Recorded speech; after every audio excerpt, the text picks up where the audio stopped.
Good evening, my dear students, and welcome to this class of Financial Management Paper 6A. You all are attending this class, and I can see that there are many students already in this particular sessions. A couple of things I thought myself, Dr. Sen Gupta, Dr. N. Sen Gupta, many of you may be knowing my face as such from Board of Studies Academic. And I thought let me share few things very quickly in this particular chapter. One a very important thing is that in this chapter you try to understand the concepts. Okay, Jagabandhu sir has already explained that from sales to earning per share there is a sequence how the leverage is calculated, and every time fixed cost is there in between.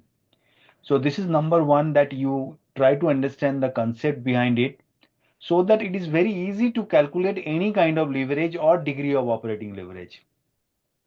There was many questions from the students that what is the difference between leverage or normal leverage or operating leverage and degree of operating leverage. So when you are talking about the normal leverage, we are basically trying to find out a ratio between the two things. Like for an example, operating leverage, it is the contribution in EBIT. But when we are talking about degree of operating leverage, we are trying to find out changes in one thing, how much result, how much changes is going to be on other. For an example, if we talk about degree of total leverage or combined leverage, it is the changes in EPS corresponding to the changes in sales. So in this way, you try to understand the concepts very clearly. Another important thing you must be knowing that what is the relationship between operating ratio and leverage, margin of safety and operating leverage. Margin of safety and operating leverage, we all know it is reciprocate, because in many of the question what we have seen in the last few term, when a margin of safety is given and no information of leverage is not given, so what is happening that you are unable to start it. So try to understand the relationship between the operating leverage and margin of safety. Obviously, we know it is one by operating leverage, but why? What is the reason? That is already explained or will be explaining to you, and then accordingly you can proceed. So all these small things, and two concept you also understand here is double-edged sword, number one, and trading on equity. Trading on equity, how we can play on equity, how we can rely on debt, when we can rely on debt. And the second one is basically double-edged sword, that financial leverage can increase the EPS to a greater extent, but at the same time, if you are too much dependent on the outside finance, outside debt, then it may not be very good option for you. So these two things also you try to keep in mind while solving this particular chapter. Sir is explaining very well all the concepts, and I had a talk with him. He will be giving you the assignments related to different questions as well. Try to grasp the concepts of each and everything, and then you practice as much as possible. For any queries, already you have the email IDs. For anything, the Board of Studies Academic is always with you, and we'll be helping you for each and everything. I hope that these few things is very clear to all of you. I'll not be taking much of time. Already our faculty member CA Jagabandhu ji has joined, and I will request CA Jagabandhu ji to kindly start the class. Thank you all the students, and thank you sir as well.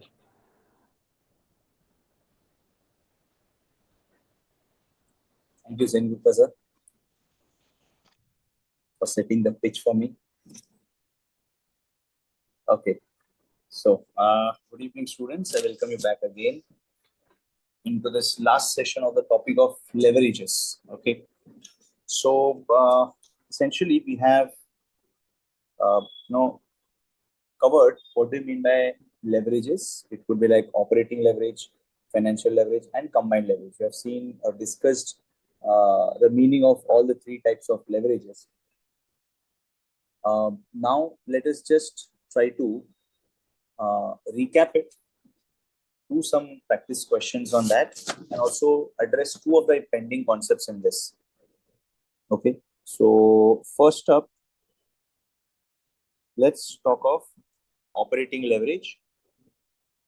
So When we talk of the word operating leverage, what do we really mean by this? Operating leverage is basically understanding the risk that an entity faces in its operations that comes due to fixed costs, right? So operating leverage, we know it is percentage change in EBIT upon percentage change in sales. So we are essentially trying to understand what is the change happening in EBIT when there is a change in the sales. Okay.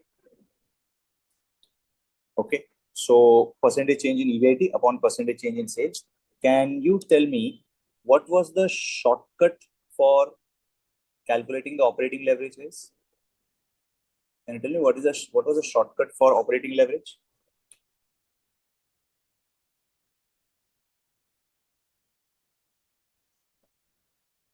Yeah. You recall what was the shortcut for operating leverage was? Yeah. Perfect. Perfect. So absolutely correct, Julie.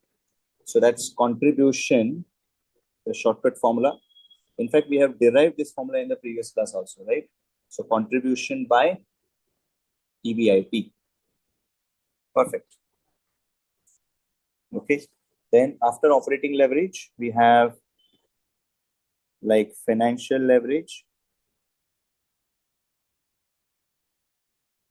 Financial leverage is percentage change in the earnings per share upon percentage change in EBIT. So we are essentially connecting the financing part, the start of financing part and the end of financing part. So this is going to be calculated as EBIT upon PBT, right? Then we had the combined leverage also, which is telling us what is the level of risk the company has undertaken in totality. So combined leverage is percentage change in EPS upon percentage change in sales. So it is like connecting the top line with the bottom line. And the shortcut for this is contribution upon PV. Okay.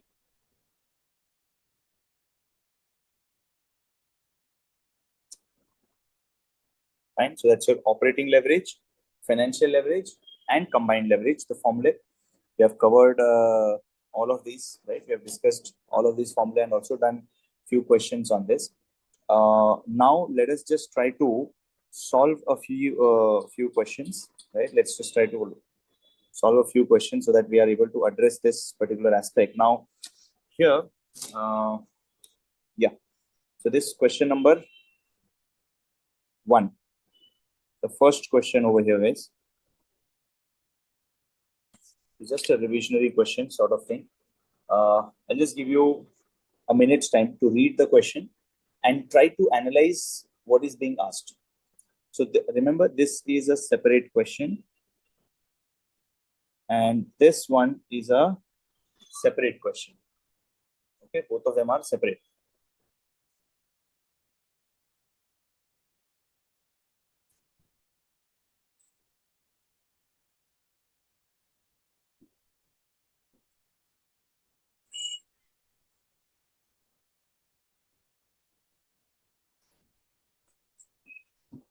Okay, so find out the operating leverage. The first part is finding out the operating leverage when we have information about the value of sales, variable cost, and the fixed cost.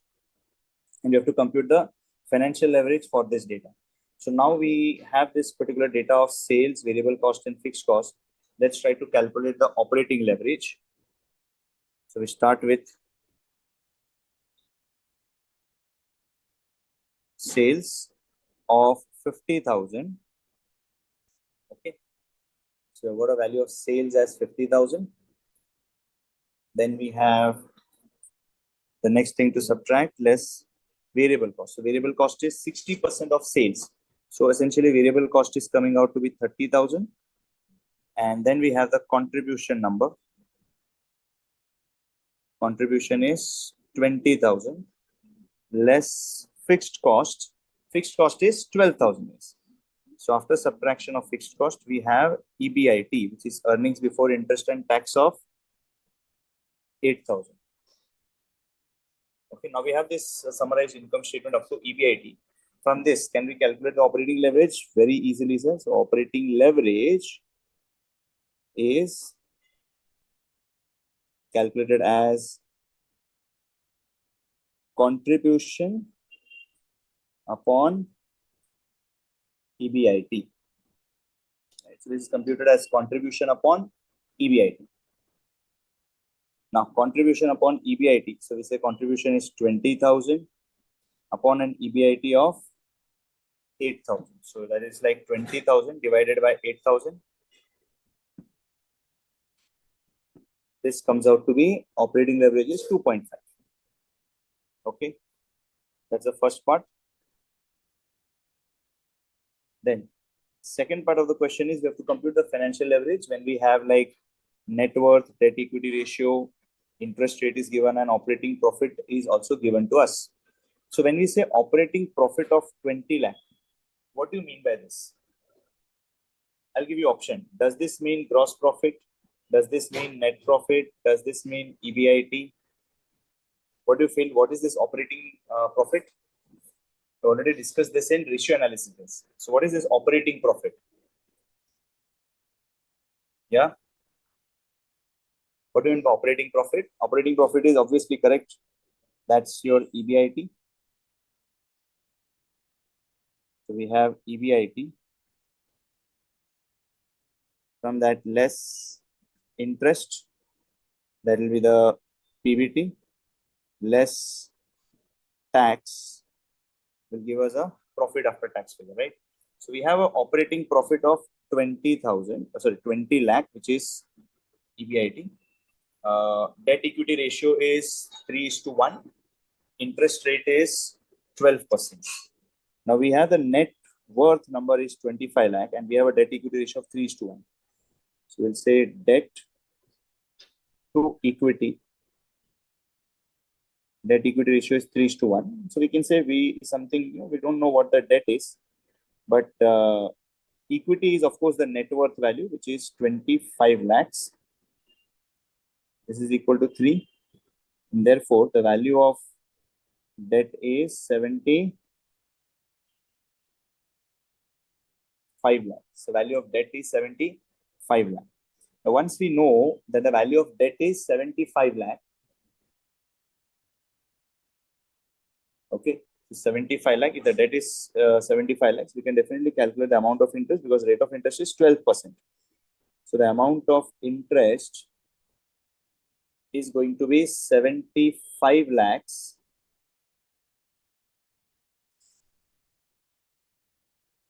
into 12%. So that's going to be like 75 lakhs into 12%.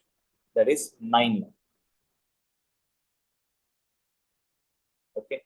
So interest is going to be 9 lakh. So let me subtract this interest of 9 lakh from here.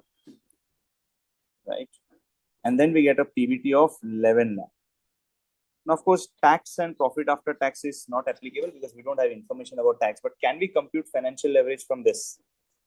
From this short part of income statement, can we calculate the financial leverage?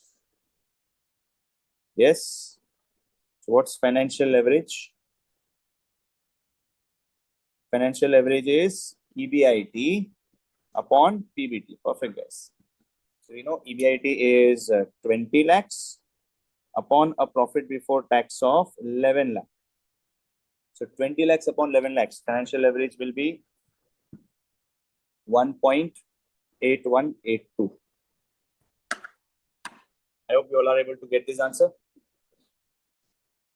Did we get this financial leverage, guys?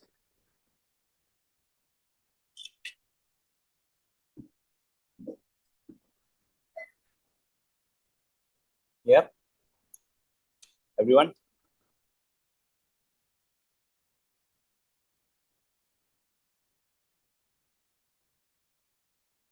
Are you getting this? Okay, perfect. So that's a very simple question just to recap the financial concepts. Now,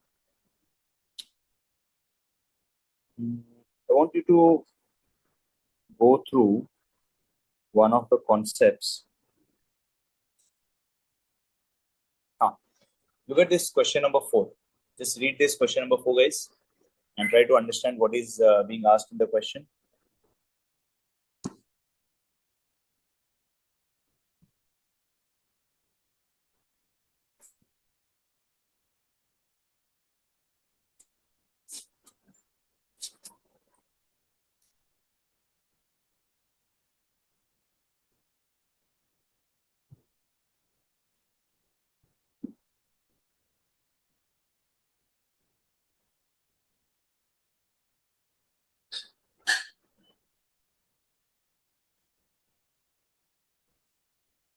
Yeah.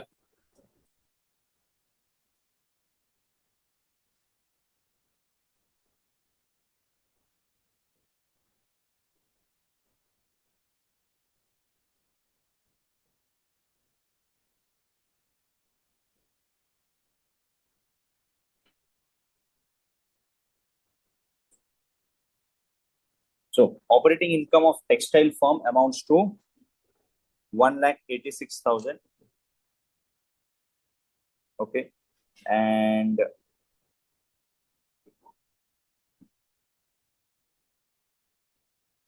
operating income of textile firm amounts to 1,86,000. It pays 50% tax on its income. So we have operating income. So this is obviously what we say the EBIT number. 50% is the tax rate. Its capital structure consists of 5 lakh of 14% debentures, 1 lakh of 15% preference shares, 4 lakh of equity shares.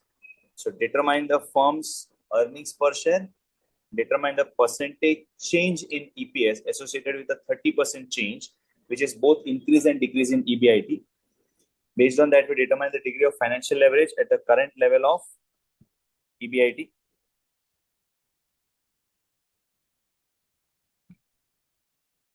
What additional data do you need to compute operating as well as combined leverage? Okay. So let's get started with the solution. Operating income is 1,86,000. So we obviously say that earnings before interest and tax is 1,86,000. From that, we are going to subtract interest, which will give you PBT, less tax, which will give you profit after tax, less preference dividend, which will give you net profit for equity shareholders. Do we have the number of equity shares? Yes. Number of equity shares will be divided to get the value of earnings per share. Now, interest will be calculated on the debentures. The debentures are amounting to 5 lakh with the interest rate of 14%. So interest will be like 5 lakh into 14%. So 5 lakh into 14%, the number is 14%. So which is 70,000. So profit before tax is 1,16,000. Tax rate is given as 50%, right? So tax is 50%. We can say 1,16,000 divided by 58,000 will be the amount of tax, and profit after tax will be also 58,000. Preference dividend is 15% of 1 lakh. So 15% of 1 lakh is 15,000. So we have net profit for equity shareholders as 43,000 divided by the number of equity shares. So number of equity shares is like the share capital is 4 lakhs. So 100 rupees each face value. We can say 4,000 is the count of number of equity shares. And then we have EPS, which is working out to be 10.75. Okay, so first part is done. Now we say determine the percentage change in EPS, which is associated with 30% change, which is both increase and decrease in EBIT. Right, so both increase and decrease in EBIT. When the EBIT increases as well as decreases, at 30%, what is going to be the impact on EPS? So first case is where EBIT increases by 30%. And second case is EBIT decreases by 30%. So when you're having like EBIT increasing or decreasing, when both EBIT increasing or decreasing 30%, you have to prepare this. I want you to carry out this task and give me the EPS numbers. Give me the earnings per share numbers. So increase your EBIT by 30% and decrease your EBIT by 30% to calculate the amount of EPS.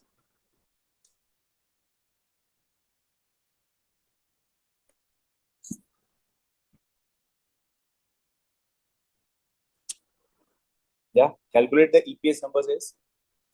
Give me the EPS numbers. Get the earnings per share numbers.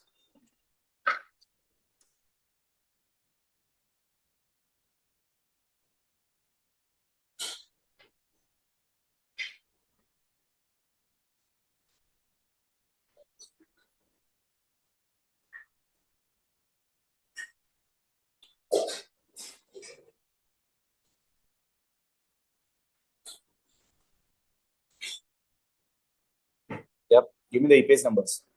It's like a practice for you. Calculate the EPS numbers is.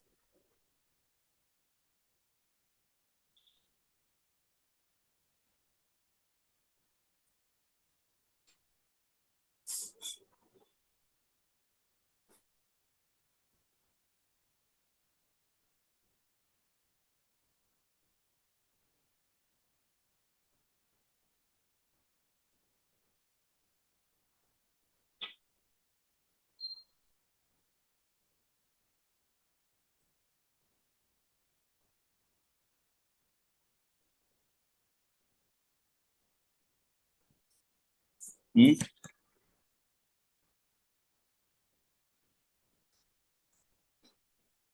Okay, so I got the answer from Julie.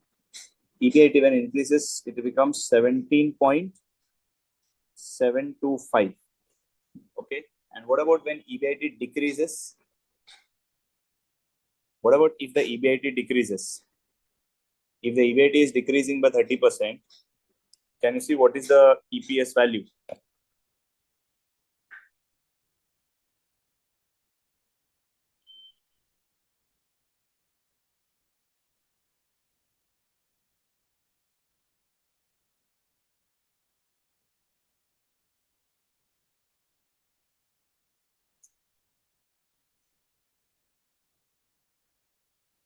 EBIT decreases, who am I saying it is 3.775? Is it?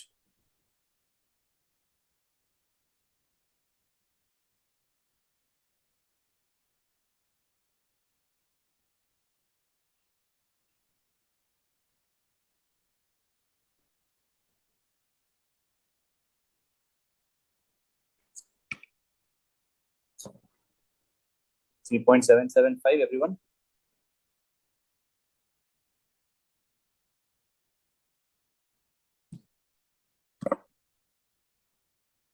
Okay, so 1,86,000 on that. If you add 30%, this should become like 2,41,800. So interest will remain same, 70,000.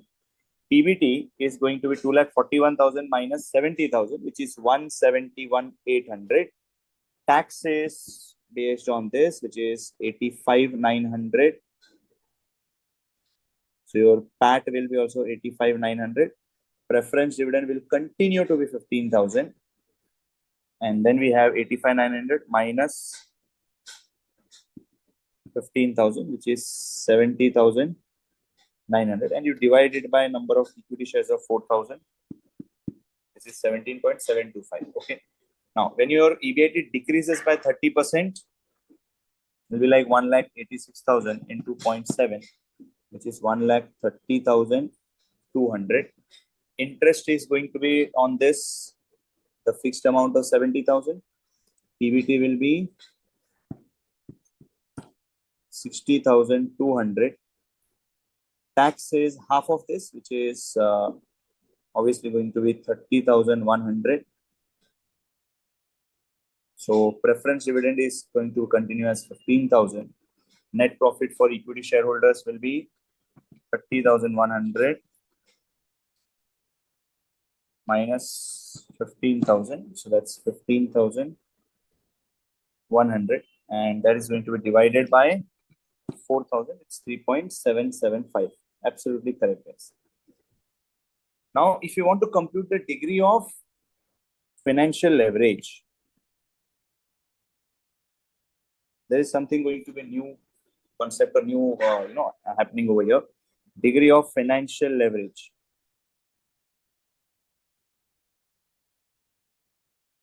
The degree of financial leverage is percentage change in EPS upon percentage change in EBIT.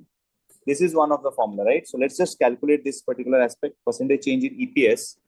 Well, percentage change in EPS is 17.725 minus 10.75 divided by 10.75. That's your percentage change in EPS. Then what's the percentage change in EBIT? It is 241,800 minus 1,86,000 upon 1,86,000. What is this number, guys? In percentage wise, what is this number?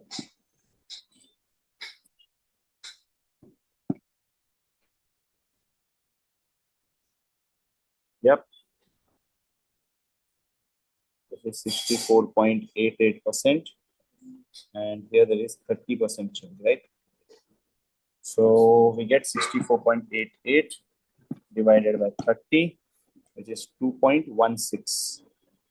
Degree of financial leverage, as per this formula, it is 2.16. Okay. Now we also had another formula, which was EBIT upon profit before tax. EBIT upon profit before tax. So EBIT is what, 1,86,000. Originally it was 1,86,000 upon PBT of 1,16,000. 1,86,000 divided by 1,16,000, which is 1.6034. Now, what we feel out of these two numbers, anyways, earlier what we used to face is both of them used to be the same number. Earlier, both of these things used to be the same number, but now you just tell me there's a difference. So, which one do you feel is correct? Is 2.16 correct or 1.6034 correct? Which one do you think is correct?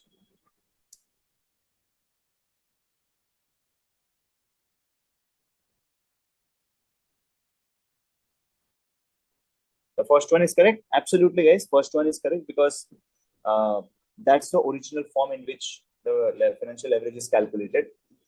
This was a shortcut which was derived and which was valid only in case of what we say. This is valid only in case of when there is no preference dividend, right? When you don't have any preference dividend, then only you get this particular correct. Otherwise, this original formula is only correct. So, do we have any shortcut for this? Yes, we do have a shortcut. Rather, we can say this is absolutely incorrect. Correct way, shortcut for financial leverage when preference dividend is applicable. So, when preference dividend is applicable, then the financial leverage is going to be EBIT upon not just PBT now, but from that PBT, we are going to subtract preference dividend upon 1 minus T. So, earnings before interest and tax upon profit before tax, but then we're going to also subtract preference dividend divided by 1 minus T. So, let's work out with this number. So, suppose EBIT is 1,86,000 upon a profit before tax figure is 1,16,000. minus preference dividend is 15,000. The preference dividend is 15,000 divided by 0.5. So if you just try to solve this, 15,000 divided by 0.5, which is 30,000 minus 116. So 186 divided by 86, that's 2.16. Now you can see both these numbers are matching with each other. So we need to remember this, that whenever we have a financial leverage calculation and there we have preference dividend, then we observe that shortcut is applicable. The shortcut will be like EBIT upon PBT minus preference dividend upon 1 minus T. Okay. Did you get this, guys? I hope they are very clear that the first formula is going to be the best one. Or else, if you want to use a shortcut, the shortcut needs to be revised. Shortcut needs to be revised as what? EBIT upon not just PBT, but PBT minus preference dividend upon 1 minus T.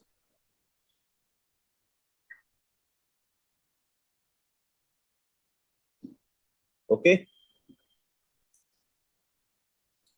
Fine. Perfect, guys. So we have done this fourth question, and this was just like, recapping the concept of financial leverage from the point of view of now angle of preference dividend angle. Okay. Now let's take up the next question.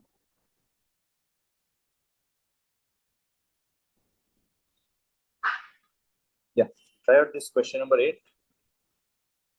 Question number 8. I'll just give you a couple of minutes to read the question. Try to solve it in rough format. Try to solve it in a rough format, guys.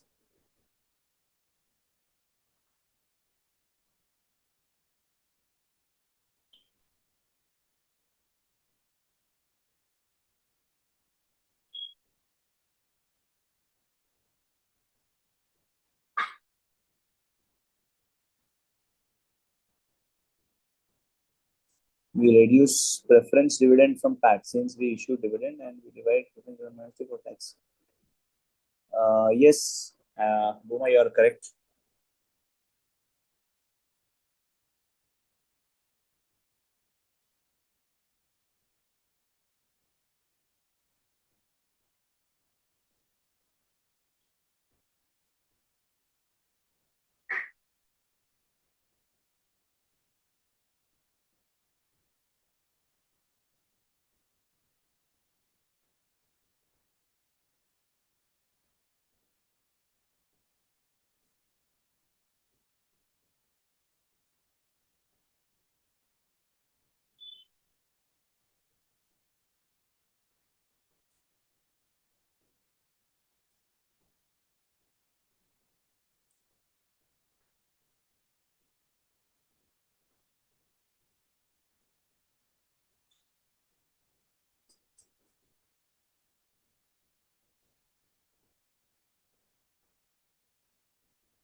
Okay.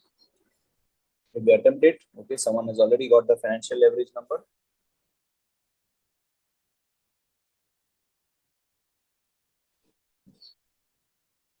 Required to calculate fixed cost also and PV ratio also.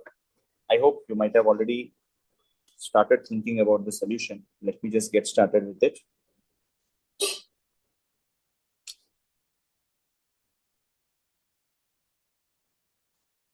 Okay, so we have the sales amount as 100 lakhs, interest payable per annum is 10 lakhs, operating leverage is 1.2, combined leverage is 2.16. You are required to calculate first financial leverage, followed by what's the amount of fixed cost, and then the PV ratio.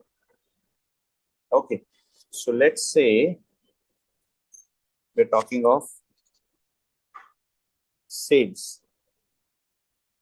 Sales is 100 lakhs. From that, we know we subtract variable cost, but there's no information about variable cost as of now. Then we have the contribution. Now this contribution is also not provided, less fixed cost. Do we have the fixed cost? Again, not given. Then we have EBIT, which is still not provided to us. From that, we will subtract the interest. So we get the profit before tax. Anyways, tax rate is not applicable. The first part is we have to get the value of financial leverage. So how do we get the value of financial leverage, guys? That's pretty simple because we have operating leverage and the combined leverage, right? So if, interest payable is known to us, which is 10 lakhs. So financial leverage is to be computed, which we can simply do it as combined leverage equal to operating leverage multiplied by financial leverage. Operating leverage multiplied by financial leverage. So operating leverage will be 1.2. Combined leverage is given as 2.16, and we don't know what is financial leverage. So what will be financial leverage? We can simply calculate it as 2.16 divided by 1.2. So 2.16 divided by 1.2.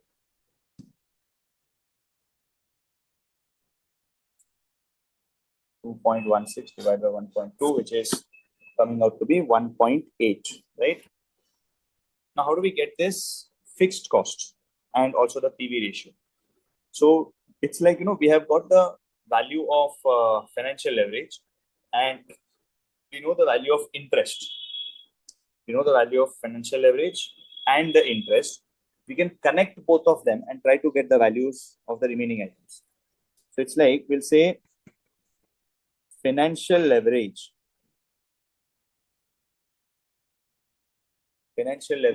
is equal to, we know that it is EBIT upon PBT. And this particular number, financial leverage, is 1.8. How do we get the EBIT? We don't know EBIT. So we'll say, okay, that's EBIT upon PBT is still EBIT minus the interest, which is 10. So therefore, we'll say EBIT will be equal to 1.8 times of EBIT minus 10 into 1.8. So that's 18. So we bring all the EBIT terms on one side and numbers on the other side. So we'll say EBIT minus 1.8 times of EBIT is equal to 18.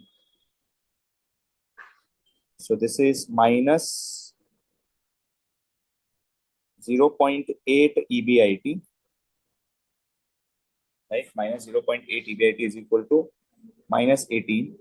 So what will be EBIT? EBIT will be 18 upon 0.8, which is 22.5. Okay. So EBIT is 22.5.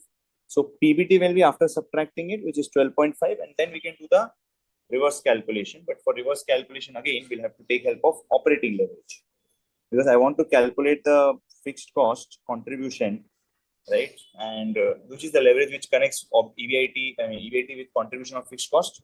That is obviously the operating leverage. So we can say operating leverage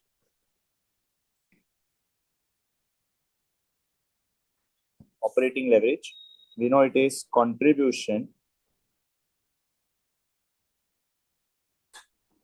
upon EBIT. So operating leverage is contribution upon EBIT. Now, contribution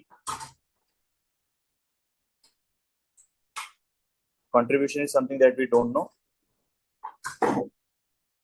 right?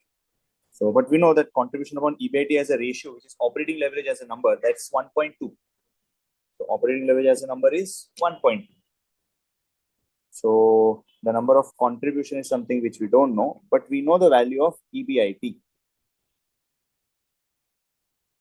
Contribution upon EBIT is 22.5, which is 1.2.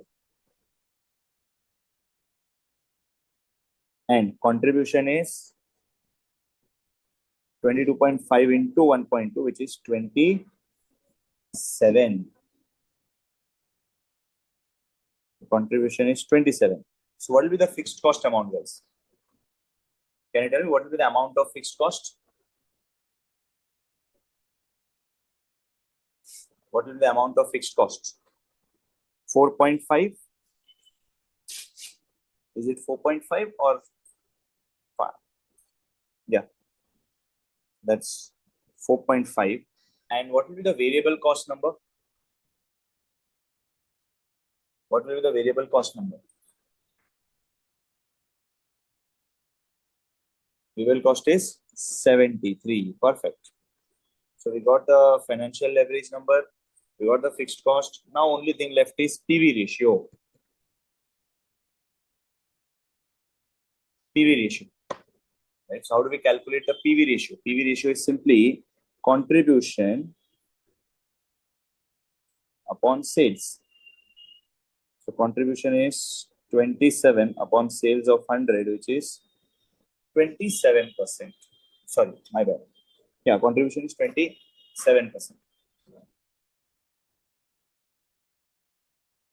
Did we get it?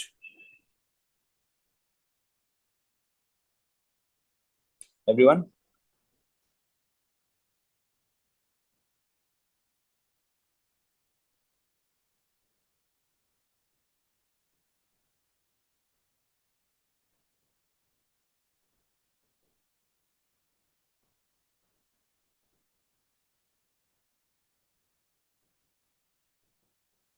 Are we getting this PV ratio? And did we able to do this completely?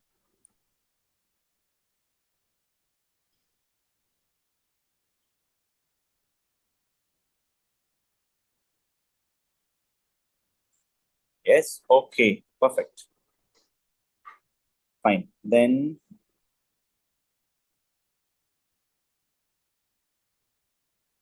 that's question 8, which we have completed now. Now,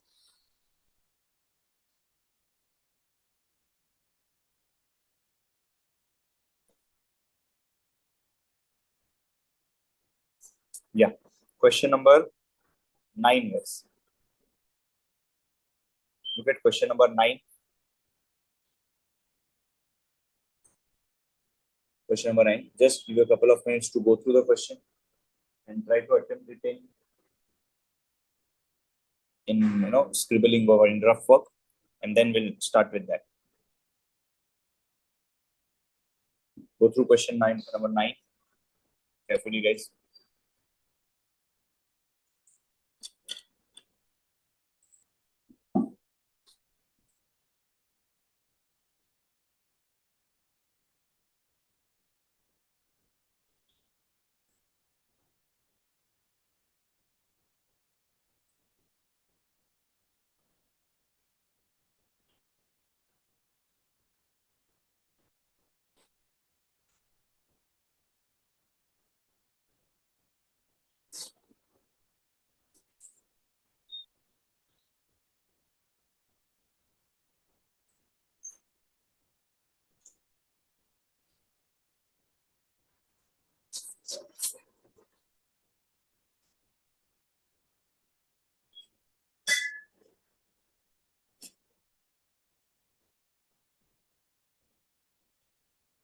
Now is it visible? Yeah. Okay.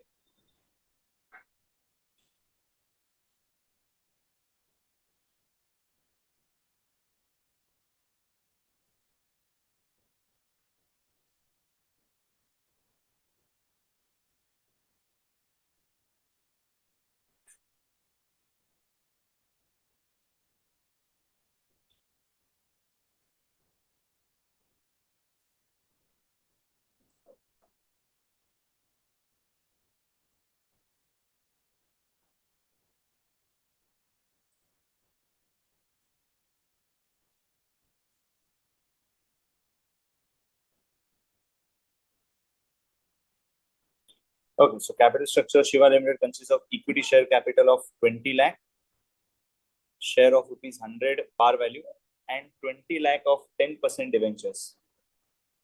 Sales increased by 20% from 2 lakh units to 2 lakh 40,000 units. The selling price is rupees 10 per unit. Variable costs amount to rupees 6 per unit and fixed expenses amount to rupees 4 lakh. Income tax rate is assumed to be 50%. You are required to calculate the following. First up, percentage increase in the earnings per share. So when the sales are increasing by 20% from 2 lakh to 2 lakh 40,000, we want to see what is the percentage increase in the earnings per share. Second part is calculate the financial leverage at both the levels. So you have to calculate financial leverage when your sales level are 2 lakh units, and also financial leverage when your sales level are 2 lakh 40,000 units. Also calculate operating leverage at 2 lakh and 2 lakh 40,000 units.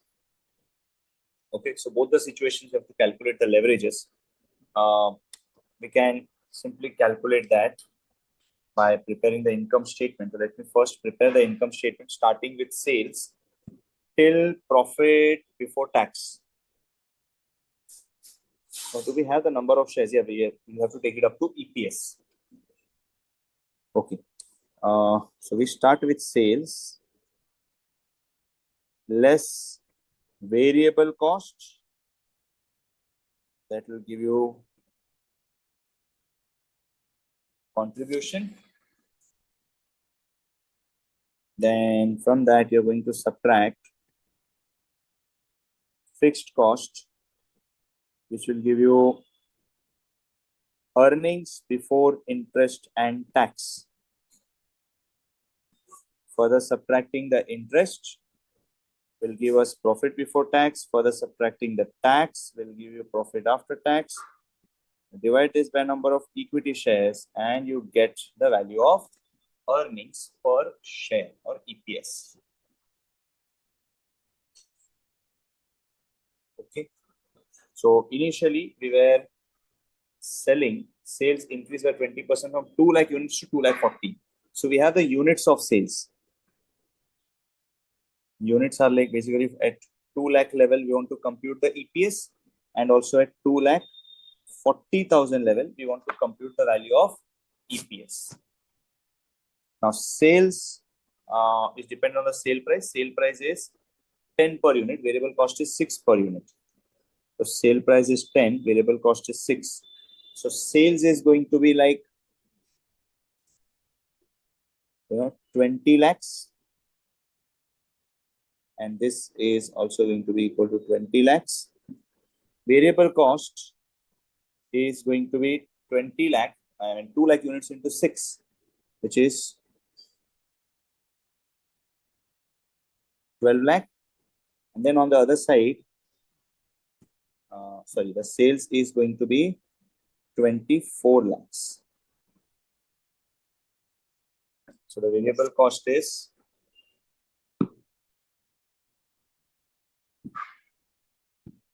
24 lakhs. 2 lakh 40,000 into 6, which is 14 lakh 40,000 is the variable cost, which will make the contribution to be 8 lakhs and 24 lakh minus 14 lakh 40,000, which is 9 lakh 60,000. So fixed cost is given in the question. Fixed cost is 4 lakh.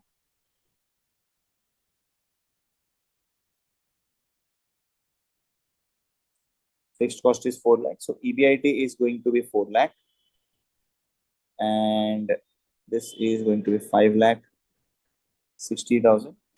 Interest will be computed. Interest will be computed obviously on the debentures, which is 10% debentures. And 10% debentures are amounting to 20 lakh. 20 lakh into 10%. So interest is going to be 2 lakh.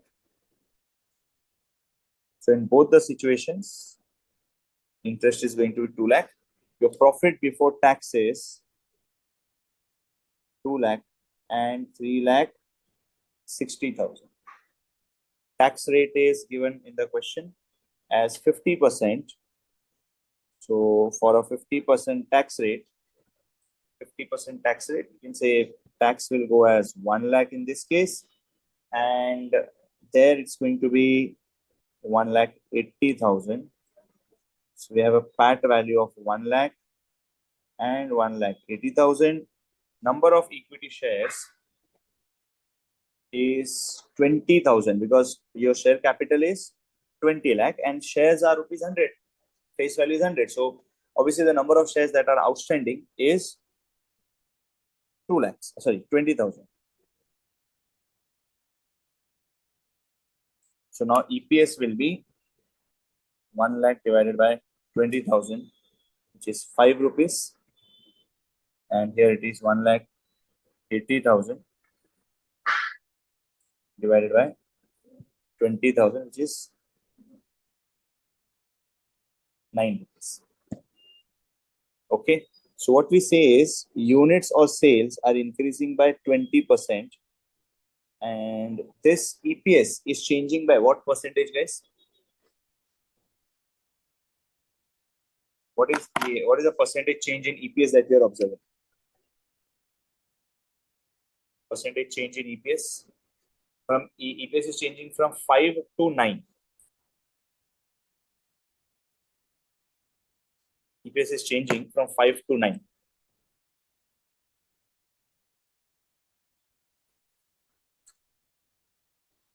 By what percentage is the EPS changing? EPS has changed by 80%.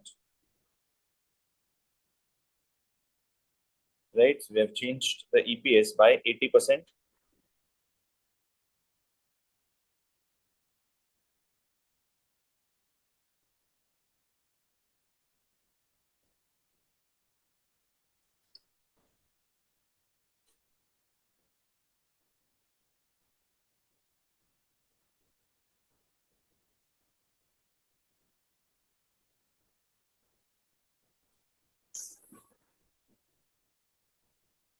Okay, so now based on this, we have done with the first part, percentage increase in the earnings per share. So that is 80%. Financial leverage at 2 lakh units and 2 lakh 40, and operating leverage at 2 lakh units and 2 lakh 40,000. So we can calculate the financial leverage and operating leverage individually over here. We'll say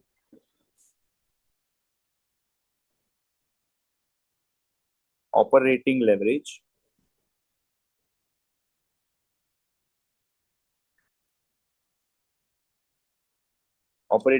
will be contribution upon EBIT, right? So that is 8 lakhs upon EBIT of 4 lakhs. So this is 2.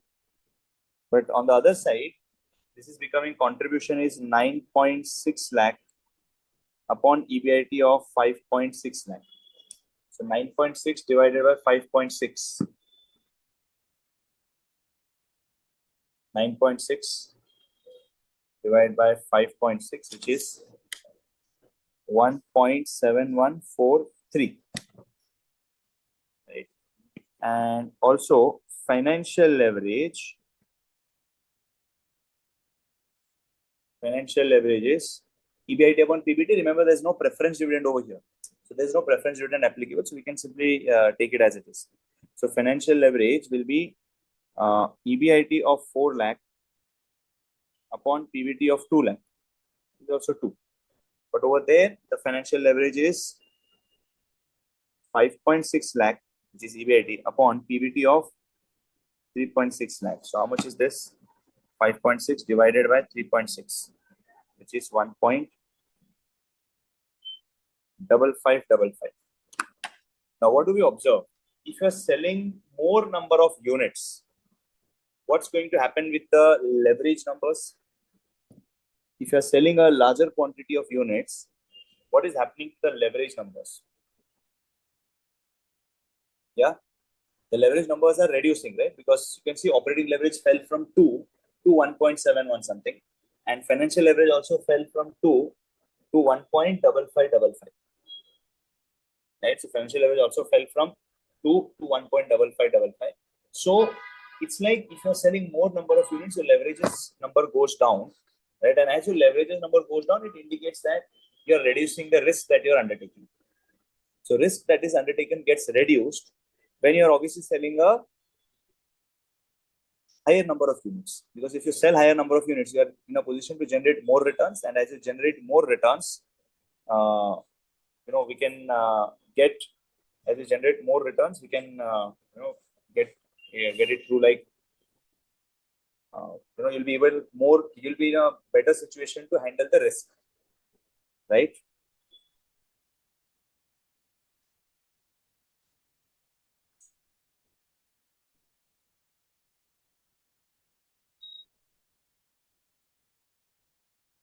Okay, fine. So with that, question number 9 is done.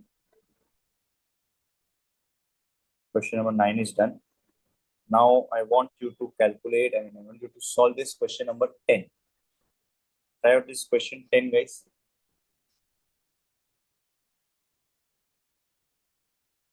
Try out this question number 10.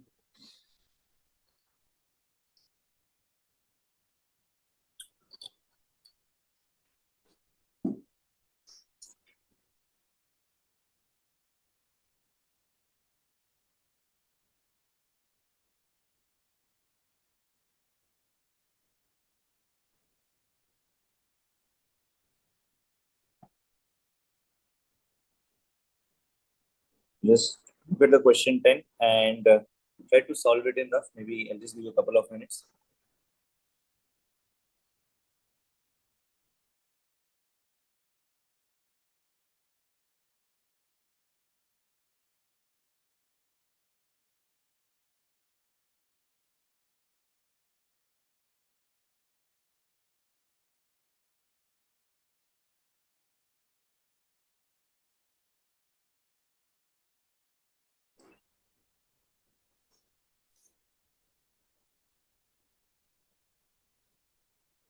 Yes, so company had the following balance sheets. So in balance sheet, you can see fixed asset and current assets are given. Equity share capital, reserves and surplus, debentures, current liabilities are given. The additional information given is as under. First, fixed cost per annum, excluding interest, is 8 crores. Variable operating cost ratio is 65%. Total assets turnover is 2.5. Income tax rate is 40%. So fixed cost per annum, excluding interest, is 8 crores. Variable operating cost is 65% given. Okay. And asset turnover is given as 2.5. You have to calculate earnings per share, operating leverage, financial leverage, combined leverage, and calculate EBIT if the EPS is 1, 2, or 0. So first off, to calculate the earnings per share, we need to calculate the profit, right? And for profit, we need to get the number of sales. We need to get the amount of sales. We need to get the amount of variable cost, contribution. Fixed cost is anyways specified in the question. So that is going to be subtracted, and we prepare the entire income statement and then go ahead with the calculation of leverages and earnings per share numbers. Okay. So just try to prepare the income statement in a rough way, guys, because then once you have framed a particular idea in your mind, then we can start with discussion. Try to prepare the income statement roughly.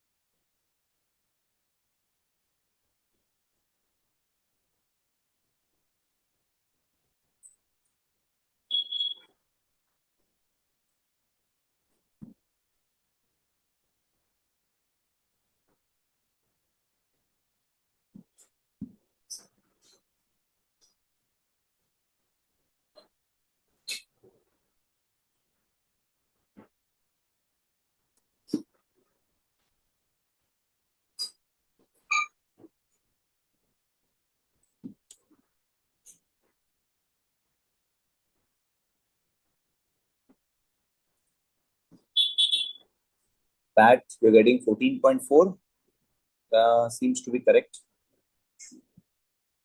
PAT of 14.4 seems to be correct.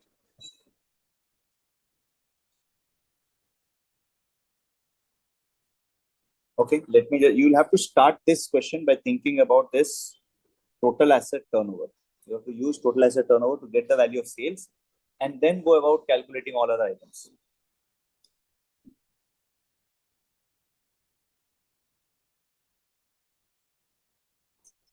So question 10, we can say fixed costs, sorry, total assets turnover is 2.5. So we'll say since total assets turnover is 2.5. Now, how do we get this 2.5? 2.5 is obtained as sales divided by total assets. So sales are something which is sales is something which we need to compute, but we know the total assets number. Total assets is 40. So total assets is 40. So we said 2.5 is equal to sales upon 40. So we get the sales figure as 40 into 2.5, which is 100. We got the value of sales as 100. Now let's try to prepare the income statement. Yeah. So we have sales as 100. From that, we will subtract variable cost, which will give us contribution. From that, we are going to subtract fixed costs, which will give us EBIT. Then we're going to subtract interest, which will give us PBT, less tax, which will give us PAT, right? And of course, since we have to get the EPS, I need to divide it by number of equity shares also. So we have got the sales as 100. Variable cost will be 65% of this. So variable cost will be 65. Contribution, will get it as 35. Fixed cost is given per annum, but excluding interest. So fixed cost excluding interest is 8 crores. So fixed cost is subtracted as 8. We are left with 27. EBIT is 27. From 27, we are going to pay interest of 15% on 20. Interest of 15% on 20. 15% on 20 is definitely going to be like 3. Interest is going to be 3 out because 15% of 20 is 3. PBT will be 24. Okay. And then we have the tax rate 40%. So 40% of 24 lakhs. 40% of 24 lakhs. That's 9,60,000 or 9.6. Okay, so PBT is 24 or tax is 40% of that, which is 9.6. Then you have PAT is 24 minus 9.6, which is 14.4. Absolutely correct. Number of equity shares that we're going to divide is number of equity shares is 1 crore. So EPS is 14.4, guys. Did you get the EPS as 14.4, everyone? How did you take variable cost? Variable cost is given in the question, right? 65%. So 100, take it as 100 into 65%. So we have got the earnings per share. Now, operating leverage, financial and combined leverage. We'll do it by simple shortcut method. So first we'll talk of operating leverage. So operating leverage will be contribution upon EBIT. So contribution is 35 upon EBIT is 27.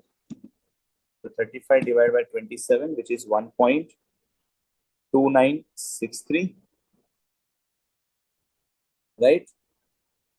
Financial leverage. Financial leverage will be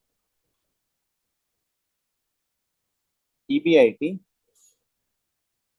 upon PBT, which is 27 upon 24. So 27 divided by 24, which is 1.125. Financial leverage is 1.125. Combined leverage. Combined leverage, we can simply multiply this operating and the financial leverage to get it in an easier way, or you can even divide that. So this is going to be 35. 1.4583. Okay, so combined leverage is 1.4583. Correct? So we got the combined leverage number. The next part to be discussed is calculate EBIT if EPS is 1, 2, or 0. So if we want the EPS to be something, what should be the EBIT? So basically, we have to do the reverse calculation over here. So let me just copy this. I just copy the format. And then on this format, we're just going to run that backward calculation thing. Okay. So we want the EPS to be 1, 2, or 0. So if you want the EPS to be 1, you have to do the entire reverse calculation to come up to sales. If EPS is 1, we know the number of equity shares is also 1. So PAT is also supposed to be 1. Interest will remain same as 9.6. Interest will continue to be 9.6, right? Interest will continue to be 9.6. Now, if that interest is 9.6, can you tell me what will be the PBT? 1 unit higher, which is 10.6. Tax rate is, sorry, my bad. What I did. Yeah, so this is like your profit after tax should be 1. So how much should be the profit before tax? So if your profit before tax is 100, tax rate is taken to be 40%. So we are left this with 60. That 1 is representing 60 or 60%. So how much is 100%? If 1 is representing 60%, how much is 100%? Can you give me the PBT number? Can you give me the PBT number? What will be the profit before tax number? If the profit after tax is 1, after paying a tax of 40%, how much will be the PBT number? 1.6667. Absolutely correct. 1.6667. So yes, 0.6667. PAT is 1, and then we have tax, and then PBT is 1.6667. Interest will continue to be same as 3. So we can say EBIT should be 4.6667. Fixed cost will continue to be 8. So we say our contribution should be then 12.6667. So now finally we can say 165 that ratio. So 12.66667 is actually denoting the 35% number. So sales should be 36.1902. This is 23.52337.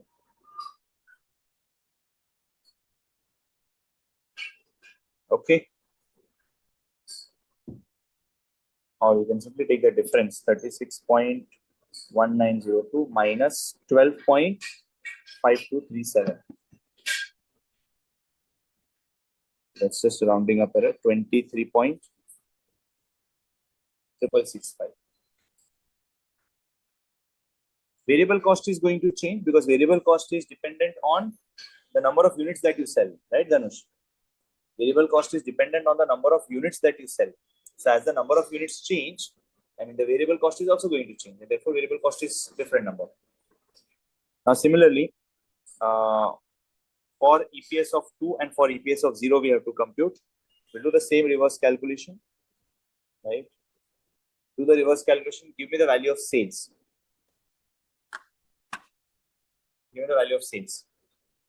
Do the reverse calculation. Give me the value of sales, guys.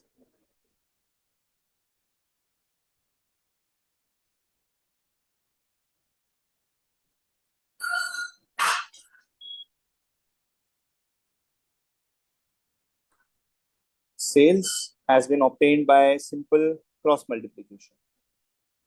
Like you got the contribution, that contribution is 35%. So how much should be 100%? So simple cross multiplication should be 100.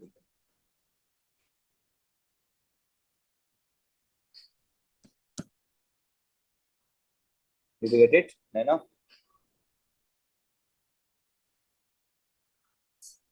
So for EPS of 2, sales is 40.95.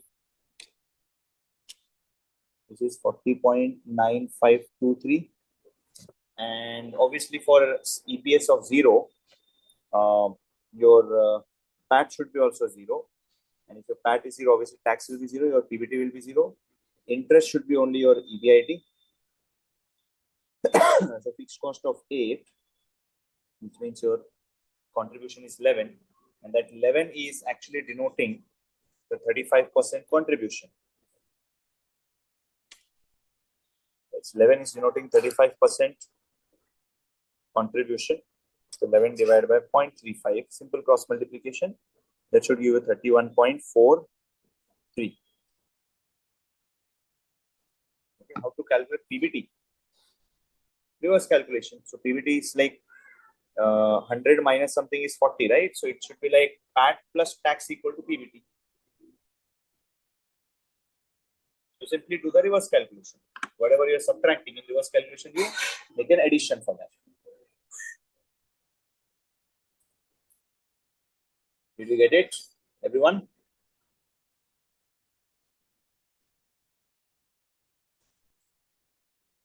Yes. It's just a reverse calculation using cross multiplication, simple concept. For 2 also you want it? Okay. So if it is for 2,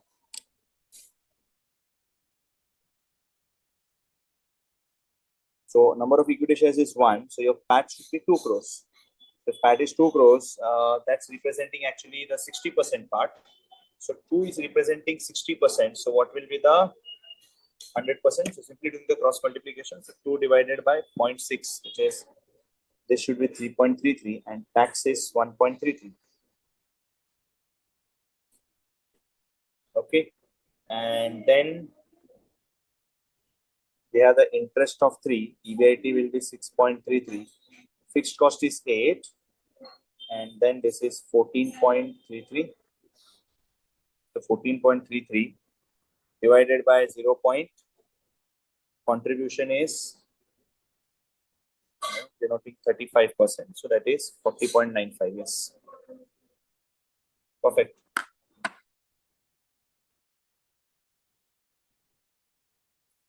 Got it, everyone? Did you get it correctly?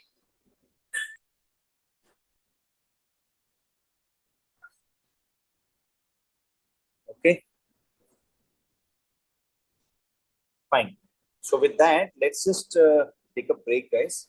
Break of around 10 minutes. Okay, and then post that we'll do one concept and few questions on that. Are these questions on available? Yes, this PDF is already uploaded on the portal. It is already uploaded on the portal, so you can just have a look at it.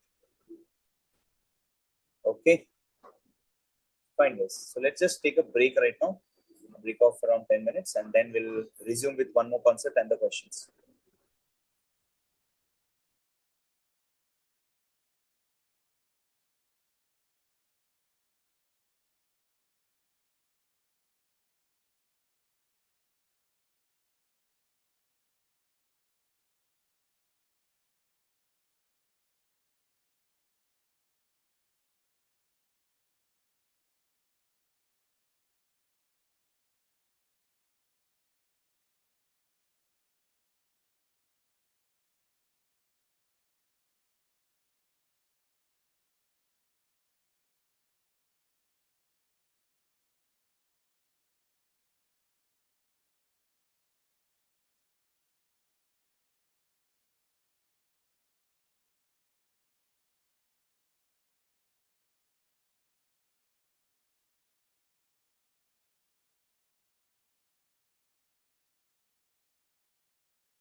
Welcome back, guys.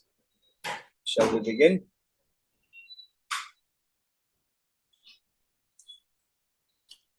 Yes.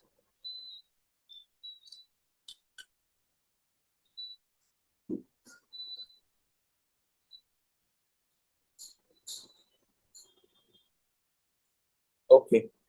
So let us continue with some more questions. This time, yeah, we're going to work on this margin of safety concept.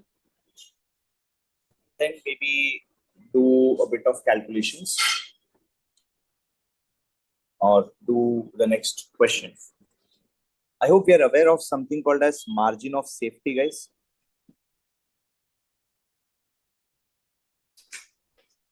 Are you aware of margin of safety? Yes or no? Do we know what is a margin of safety? Yes. What is margin of safety? What is margin of safety? It's the amount of safe stock. Nah, it's not amount of safe stock to keep. Margin of safety is uh, sales in excess of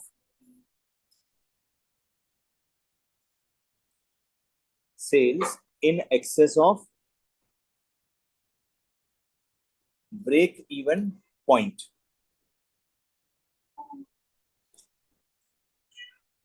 Margin of safety is basically the sales in excess of break even point, right? So, for example, and we are typically talking of only the operating part, not the financial part. So, let's say sales is 4 lakh, less variable cost is 3 lakh. So, we get contribution as 1 lakh. And let's say the fixed cost is also 1 lakh. So, we get the operating profit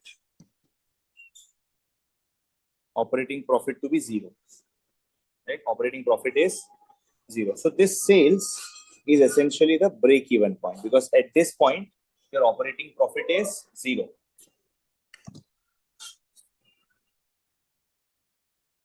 At this sales of 4 lakh break even point, your operating profit is 0. Now what if I tell you that sales is 5 lakh? If I tell you that sales is 5 lakh, can you compute the operating, or even without computing, can you tell me what is going to be the operating profit? I mean, do you think the operating profit is going to be positive or negative? Yeah. Operating profit is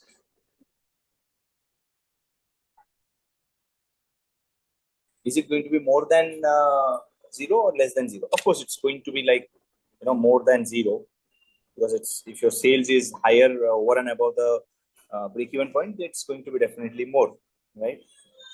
So let's say variable cost is 75%. So 5 lakh into 75%, which is 3 lakh 75,000, which is 1 lakh 25,000 is the contribution amount. And when you subtract the fixed cost, you have 25,000 operating profit, right? So when we look at this particular aspect, we say, what is the value of sales above break even point? Can you tell me how much is the value of sales which is above break even point? Value of sales which is above the break even point. Yep.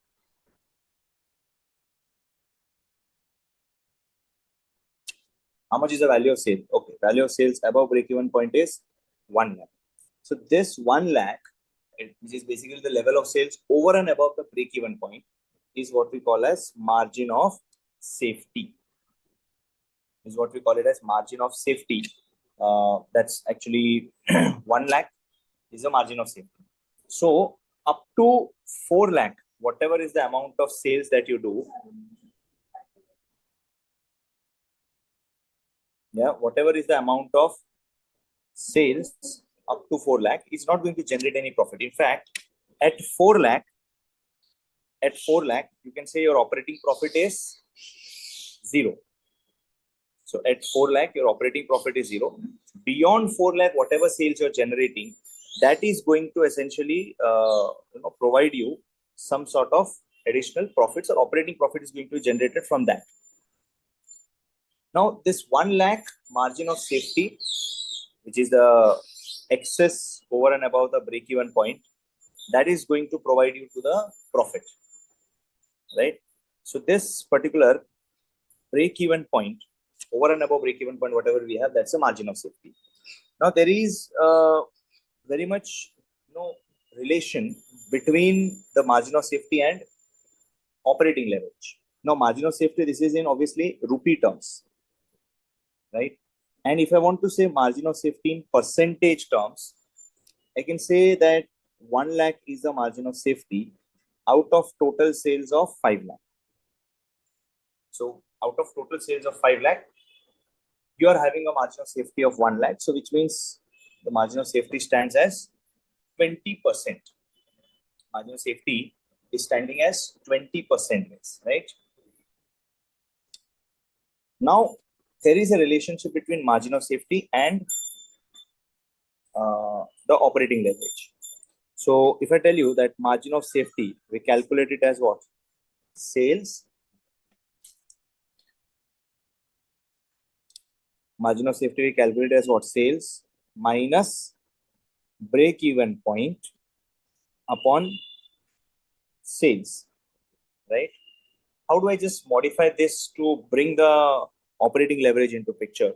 So let me do it this way. Sales minus break-even point upon sales.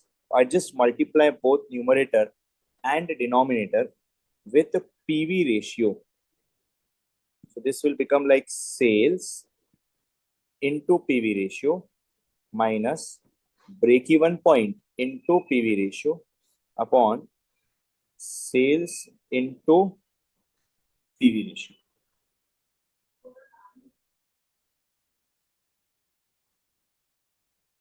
Okay.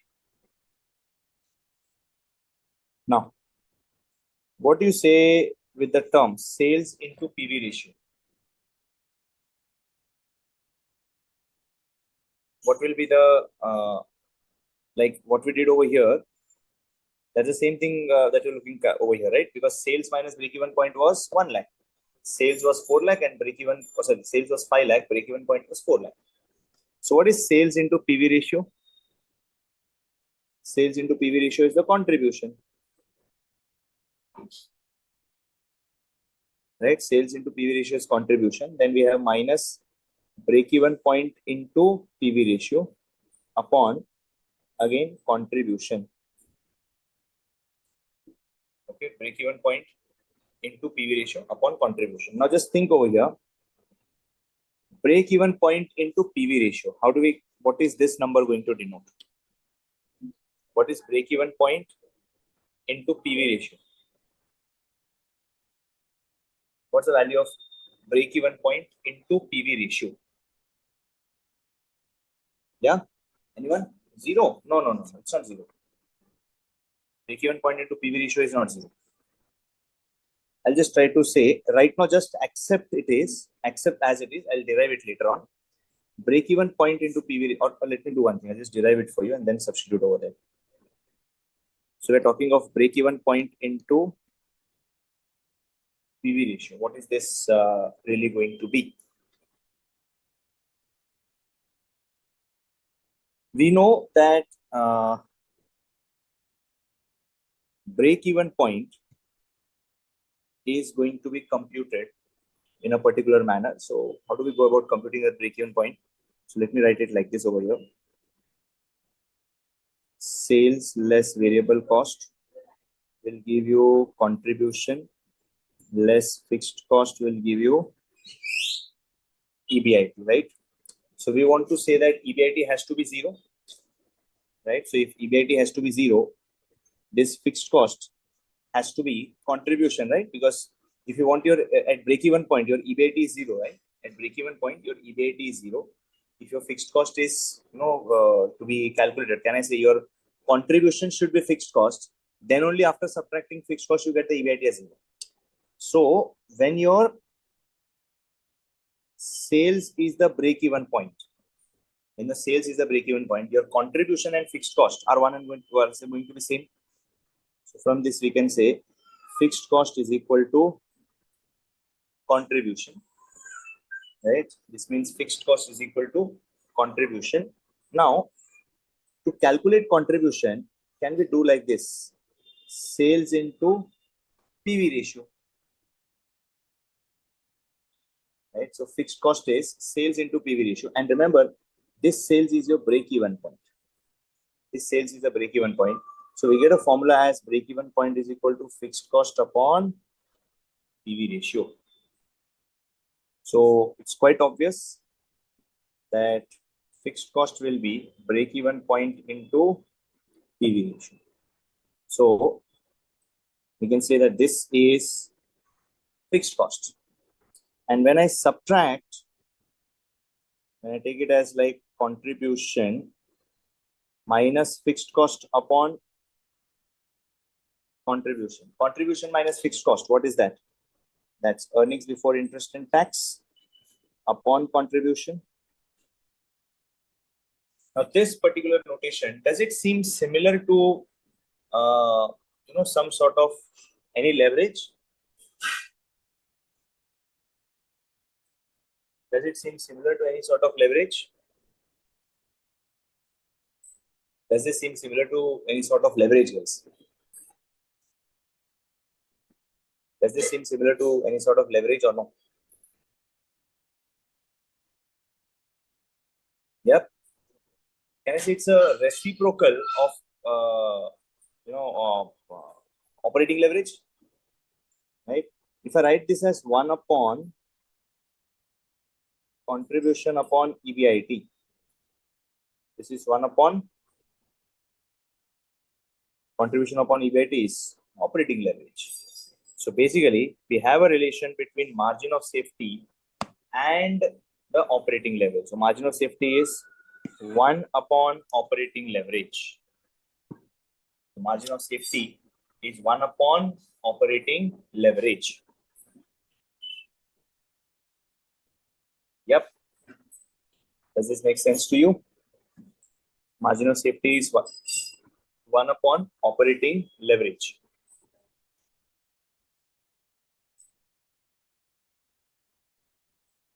Okay. Now, based on this analysis, let's try to look at question number 12. Let's try to solve this question number 12.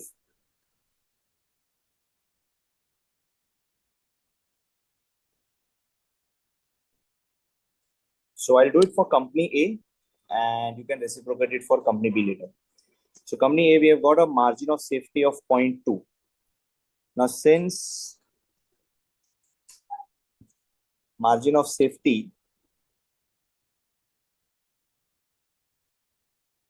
is 0.2, can you tell me what will be operating leverage?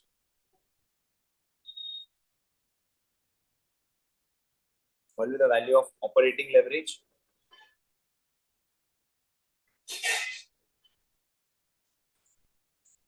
Operating leverage is definitely the opposite of that, which I mean, it is a reciprocal of that. So that's like 1 upon 0.2. 1 upon 0.2 is what? 5. Next, we've got operating leverage as 5. Now, interest is given, PV ratio is given, financial leverage is given, tax rate is given. So let me prepare the income statement and then we can just work out with the other numbers. So we'll take this as sales less variable cost, which will give you contribution. From that, we will subtract fixed cost, which will give you EBIT. Further subtracting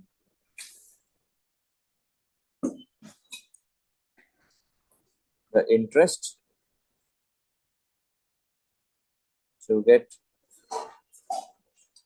PBT. Do we have the tax numbers? Yes, tax is given as 45%. So less tax will give you profit after tax.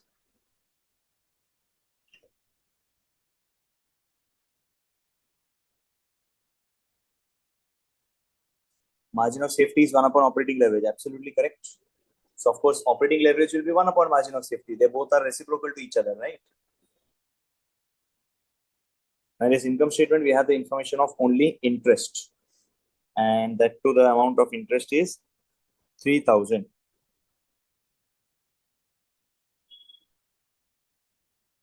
So financial leverage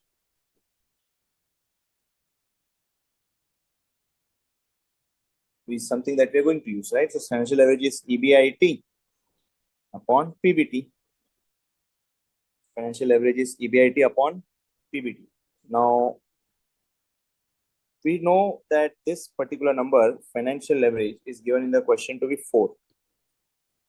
Financial leverage is given to be 4. So EBIT is something that we need to compute. So EBIT upon PBT will be earnings before interest and tax minus interest, that is equal to 4. So we have EBIT upon EBIT minus interest is 3,000, that is equal to 4. So we can say EBIT is equal to 4 times of EBIT minus 12,000.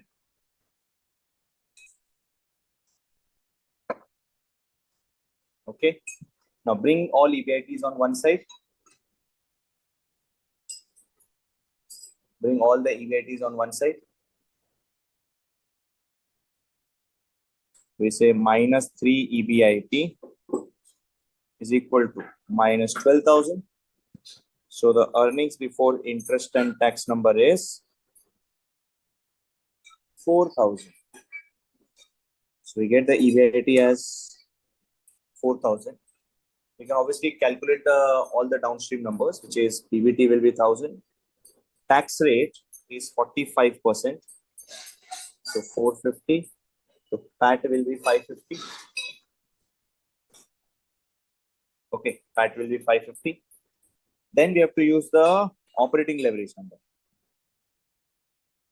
So operating leverage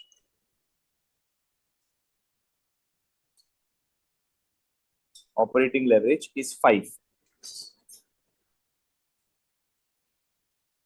Operating leverage number is 5, which is calculated as, operating leverage will be calculated as contribution upon EBIT, out of which we know the EBIT number. So this is going to be contribution upon EBIT is 4,000. So contribution is 20,000, right? Contribution is 20,000. So contribution is 20,000. Now, what will be the fixed cost? The balancing figure, which is 16,000, right? Now, the PV ratio, profit volume ratio, which is 25%, that is given. PV ratio of 25% is given. So when you say that PV ratio is 25%, can I say if your sales is 100, your PV ratio is 25%. So you can just do the reverse, I mean, not reverse, but cross multiplication to arrive at the sales figure. So sales is going to be simply by cross multiplication, 80,000, and variable cost is 60,000. Okay. Did we get this, everyone? Did we understood how we're supposed to solve it? Because the only thing that was different was margin of safety. The rest all the question was quite similar. Correct? Yeah, guys. Okay. So now this is what we have done for company A. Try it on a similar lines for company B. And give me the value of sales directly. Give me the value of sales directly for company B. I'll just give you maybe 3 minutes for this. Try to quickly scribble it and get the value. Try to get the value, guys.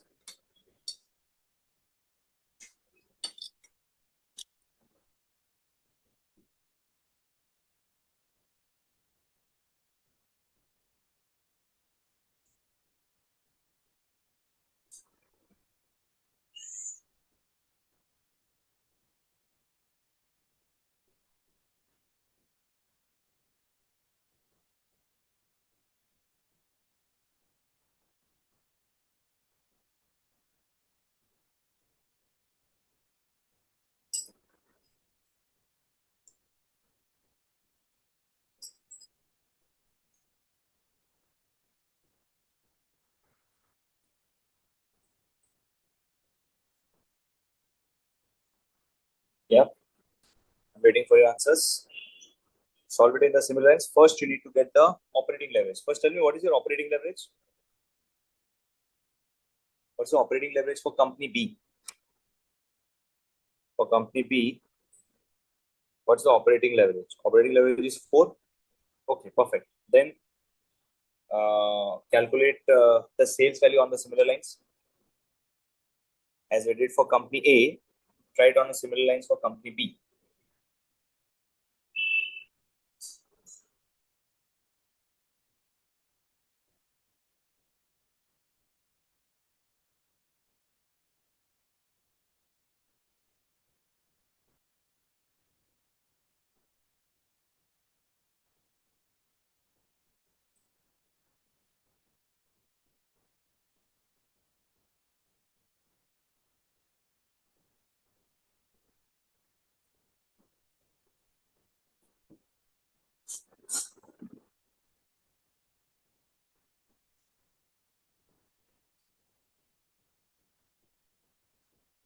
Okay, so operating leverage is 4. Financial leverage is to be used to arrive at the numbers. I hope we are doing it. Given the value of sales.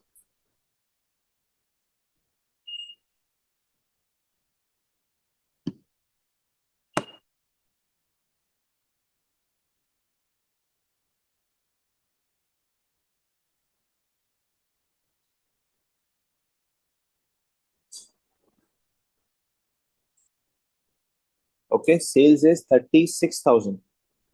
Just check, guys.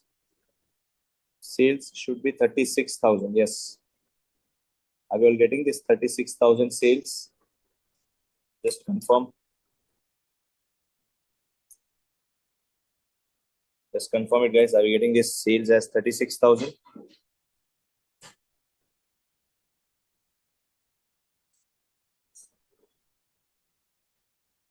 Yes. Okay. Perfect. So that's what the question number 12 was.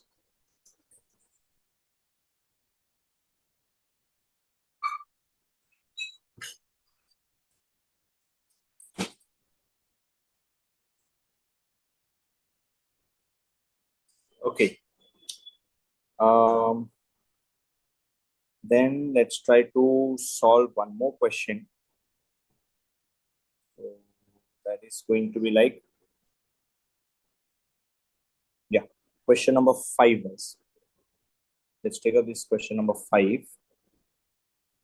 It's a very simple question. You got it as 36,003. That's okay. Rounding up is possible. Calculate the operating leverage, financial leverage, and combined leverage from the following data under situation 1 and 2 and financial plan A and B. So remember, we are talking of financial plan A, financial plan B. Under that, there are 2 different situations. Situation 1, situation number 2. Same way, situation 1 and situation number 2. Now, what is it differentiating between these situations and the financial plans. So we have like installed capacity is 4,000. So two financing plans is given, equity and debt. So let me just write down the capital structures over here. So first we are going to write down the capital structure. So capital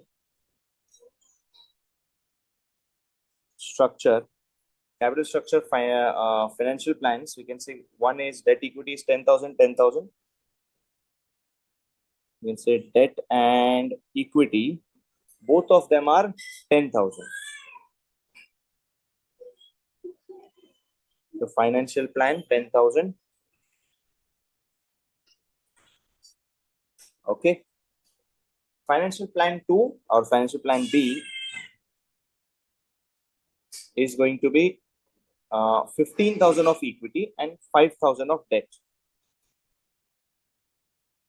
15,000 of equity and 5,000 of debt.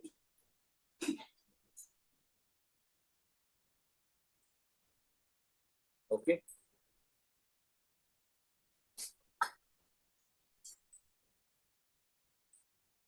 Yeah. So we can see this debt and equity numbers are given 10,000, 10,000, 5,000 and 15,000. And what is it that is differential? Like these are the plans, but what is getting differentiated between the situations? Now, those situations are dependent on the fixed cost. So fixed cost is 15,000 and 20,000.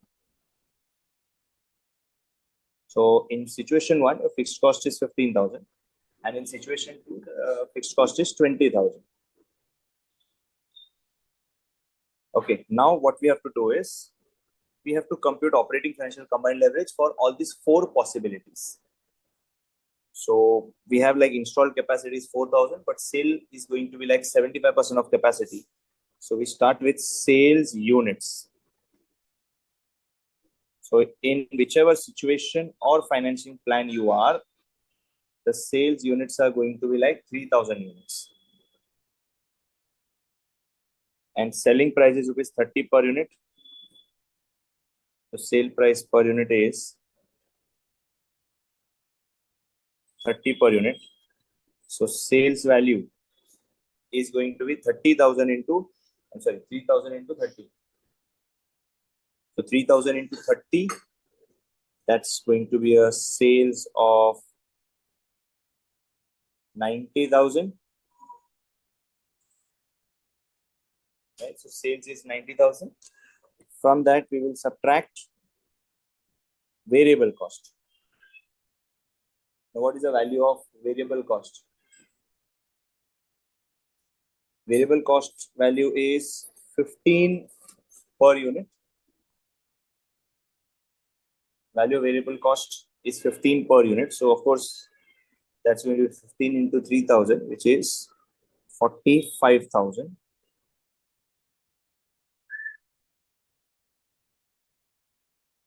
So, in either of the situation or financing plans, variable cost remains same. And of course, due to that, contribution is also going to be same, which is 45,000.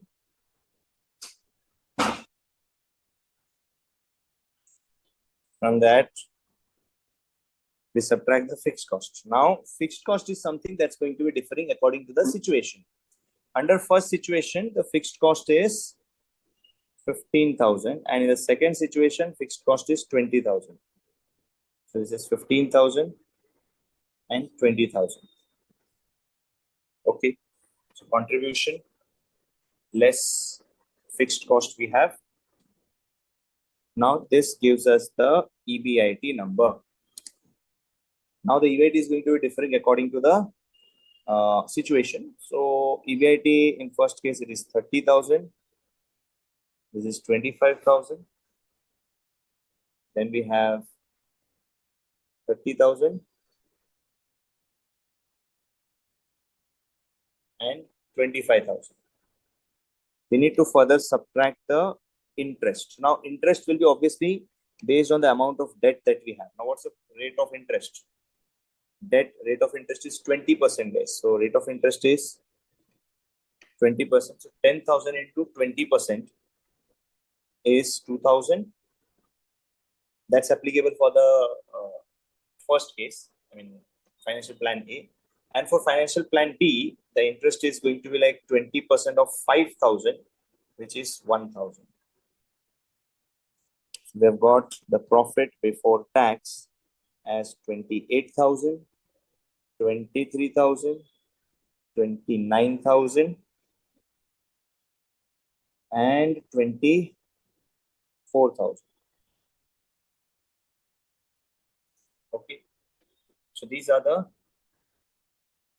numbers that we have. Now, what are we supposed to calculate? Operating financial and combined leverage. From this, can you calculate the operating financial and combined leverage, guys?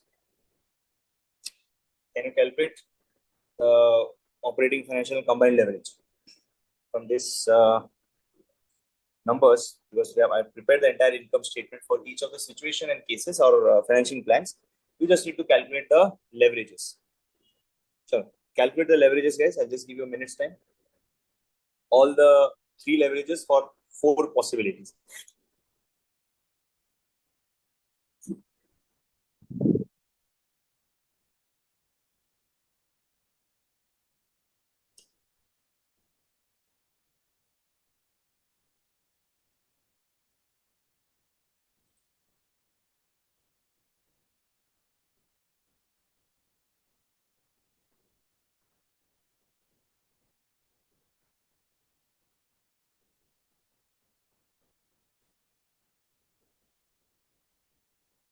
Yep, calculate the leverages. You need to calculate the operating leverage, financial leverage, and combined leverage.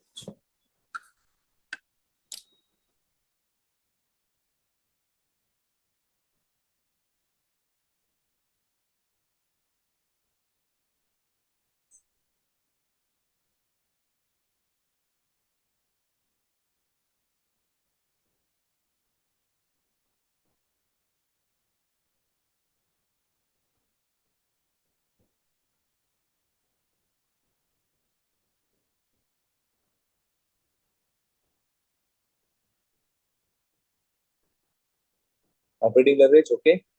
So operating leverage is 1.5. This is 1.8 and 1.5 and 1.8.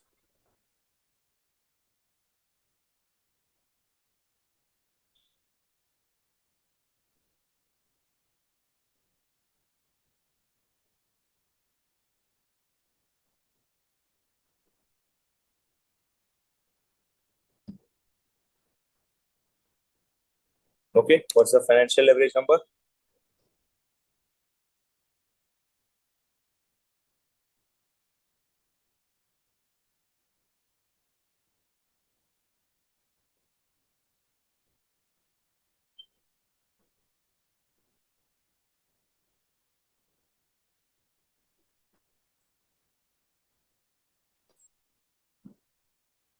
Yeah, financial leverage 1.07, 1.086, then 1.034, 1.0416. Okay. Then the combined leverage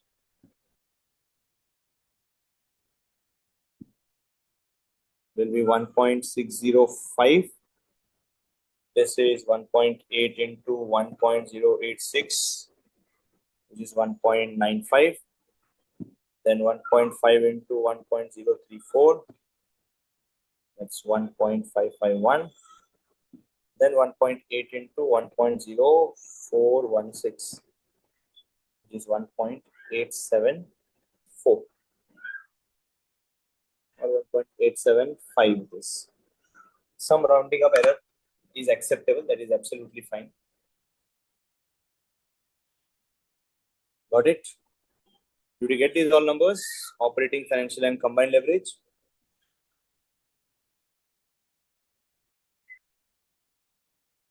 Yes. Okay. Perfect, guys. So we are done with this question number 5 also for an easy reference by us. Then still I've got time to discuss maybe one more question. Let's do this question number 6, guys. Again, a simple question just to recap the formula. Now, X Limited has estimated that for a new product, its break-even point is 20,000 units. If the item is sold for 14 per unit and variable cost is 9 per unit, calculate the degree of operating leverage for sales volume of 25,000 and 30,000. Now, remember in this question, you've got a break-even point of 20,000. Now, when we say break-even point of 20,000, it means your total cost will be equal to total revenue. When we say that the break-even point is 20,000, it simply means total cost will be equal to total revenue. So we can say at break-even point, total cost will be equal to total revenue, which means variable cost plus fixed cost will be equal to the value of sales, right? So variable cost plus fixed cost will be equal to the value of sales. Now in the question you have at 20,000 units, your sales is 14, right? This is sales at break-even point is 20,000 units. So which is 20,000 into sale price is 14, which is 2,80,000, right? Variable cost is 20,000 units multiplied by variable cost is 9 per unit. So 20,000 into 9 is 1,80,000. Sales will be equal to variable cost plus fixed cost.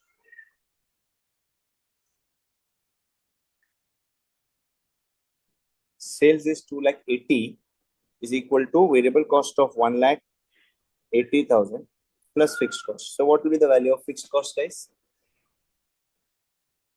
Amount of fixed cost will be, can I say 1 lakh? Right, because we got this break-even point to be 20,000 units. So for a break-even point, we can say our total sales will be equal to the total cost, which will be variable cost plus fixed cost. So fixed cost is amounting to 1 lakh.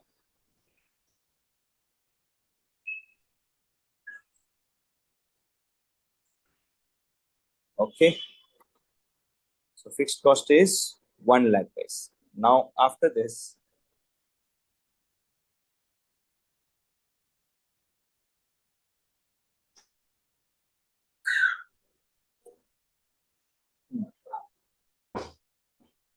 total cost equal to total revenue, can I explain that? Because it's a break-even point, right? Since it's a break-even point, your profit is 0. So when you say profit is 0, your revenue minus cost, that is sales minus cost, should be 0. So of course the sales should be equal to cost. Got it, Dhanush?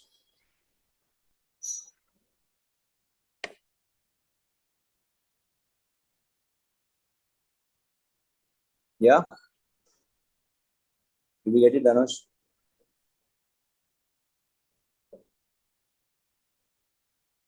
Okay. So we got the fixed cost as 1 lakh. Now we can start preparing the income statement for 25,000 and 30,000 units. You can see units 25,000 and 30,000. Sale price is given as 14 and variable cost is 9.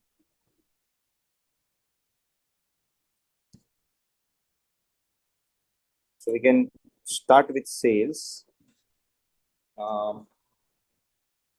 So sales will be like 25,000 into 14. That's 3,50,000.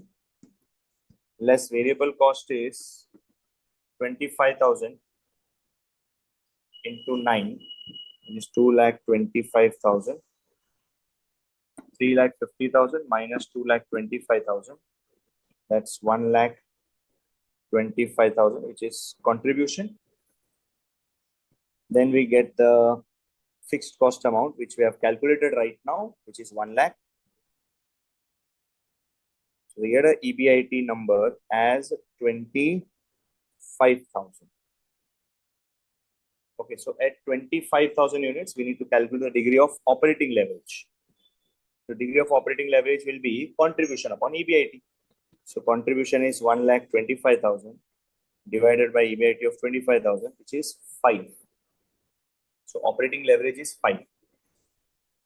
Then going on the other side, we say sales is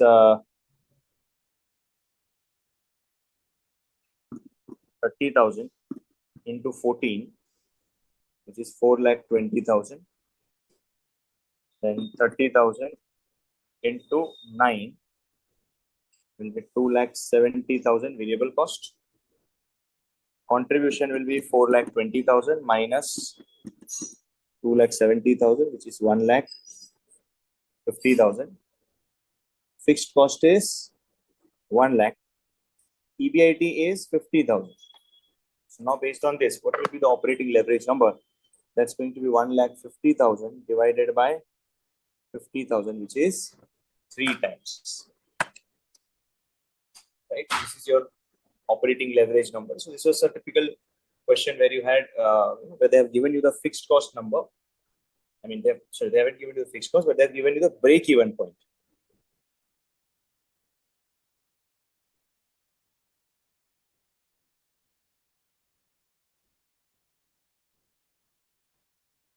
Yeah. So when you have the break-even point, from that we got the fixed cost value, and then from that we are looking at the calculation of operating leverage. Did you follow this question, everyone? Did we get this question correctly, guys? Yes. Okay.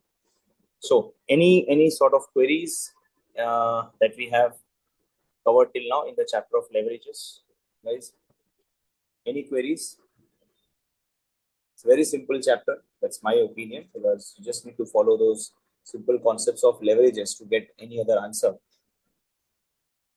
Right? You can use the operating leverage, financial and combined leverage in difference both of them. Right? So using each one of them, you can calculate the fixed cost, you can calculate the variable cost, simple calculation, just mathematical calculation. What is the indifference point? Siddhesh, indifference point is not relevant in this leverage chapter, because indifference point is what we have covered in the capital structure chapter. So in capital structure, we have learned that indifference point is the point where two financing plans, where we say that two financing plans are going to be equivalent, or the both or EPS under both the financing plans is same. Okay. Now, I hope how to use PV ratio and contribution to find sales in 33%. PV ratio is contribution upon sales, right? So PV ratio is contribution upon sales. So that 33.33% is the percentage of contribution to sales. Okay. Yeah. Now, higher operating leverage of financial leverage is good. It's not good, but it indicates a risky situation. So if you're ready to take that risk, that's good. That is something which you will favor. If you're not ready to take the risk, then you will not be favorable in that case. Okay. So I just pass on the session to Vivek sir for the concluding remarks. Vivek sir, over to you.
Vivek sir, please check your mic. I think you're not audible.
Hello, am I audible now? Yes. Hello everyone. Very good evening to all of you, and thank you to Jagbandhu sir for such a nice and invigorating session.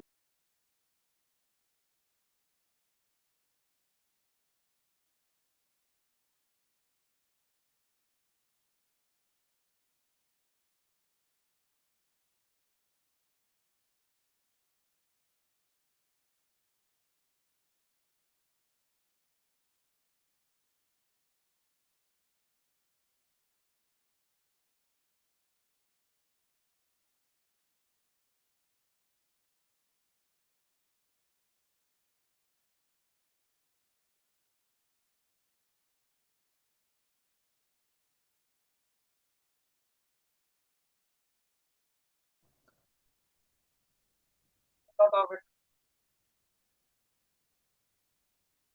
Vivek sir audio नहीं आ रही।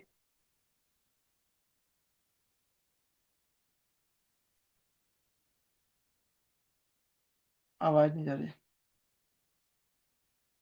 Mic ही नहीं है इनके पास।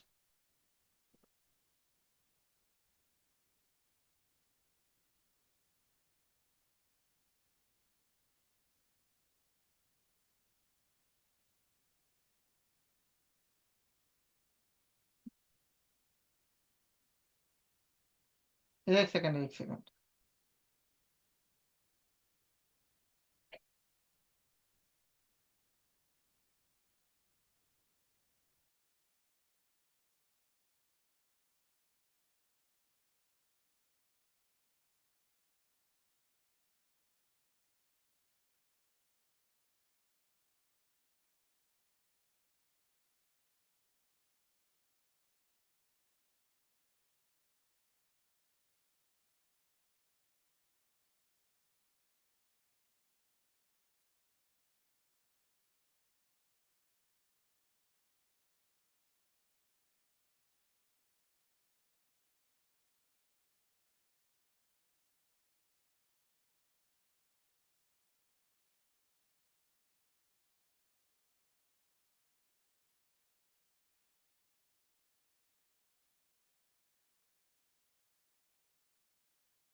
There's no question as such, इसमें भी तो. Okay. Student, if you have any query, then you can ask.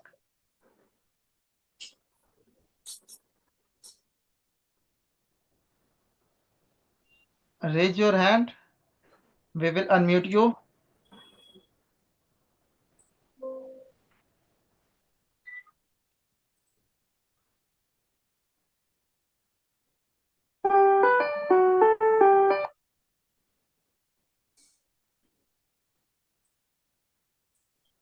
Vivek sir, now I think we can hear you.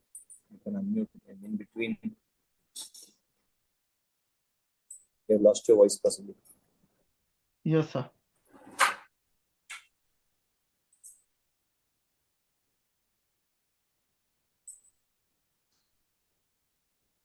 I think we can wind up the session if. Yeah, we can wind up the session. Okay, students, so let's just stop it for the day. That is the last session from my end as of now with regards to leverages. See you soon and all the best for your exams. Good night, guys. Bye-bye. Take care. Over.